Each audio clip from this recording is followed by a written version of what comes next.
In addition to the pandemic, there is an increasing concern over monkeypox. This comes as the U.S. is currently leading the world in confirmed cases with more than 3,400. Dr. Surani joins us live to discuss what we should be paying attention to and why we should not panic. Dr. Surani, it's so good to have you back after your nice little summer break. If you could explain how your take on monkeypox, it's grown from something over in Europe, which we heard started from maybe a party in Ibiza in Spain. What are you paying attention to right now? Good morning, John Thomas. Glad to be here. I think here we go again. I think the main thing is we have learned the lessons from the previous pandemics and epidemics. The preparation is the key factor. We in the U.S. were hit by monkeypox even in 2003, and then we had adequate preparation. The challenge is that if your eyes won't see what your mind doesn't know, I think the education is key factor. This is a disease which has not been prevalent in U.S., so most of the clinicians are not really aware. And some of them, when they're aware, the testing availability is a question. So you can see in the early cases when a patient has gone to ER and the hospital a few times and even requested monkeypox testing, and he was blown away.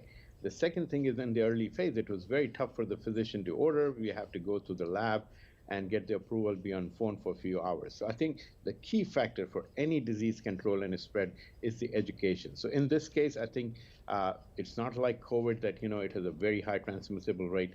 But again, it's through the homosexuality, it has a high risk factor. The other factors, what we concern is when they have a blisters, they can ooze and they can stain and soil the clothes. And from there, it can be transmitted. It can have a droplet transmission in some cases. So I think the key factor is you have an incubation period. People can start having some of the general symptoms like fever, malaise, headache, and then they can start getting swollen lymph nodes.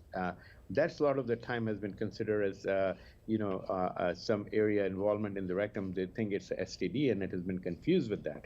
So if you have an education, then you can actually help in prevention. And once you prevent, you can test, you can vaccinate. Because if you give the vaccination within first few days, then you can actually prevent it even progressing or happening. And if you give it in first 2 weeks, that can decrease the serious complication. Good thing, no death yet, but the best thing is we are learning more and more about it. Even the patients, if they have any unusual blisters or swollen lymph node, they need to seek help. If they go to the healthcare provider, they need to do the testing. The feds are doing a good job in trying to get the test out to the labs, but I think it's still a slow process. Okay, Dr. Surani, as always, we appreciate your input. Thank you so very much.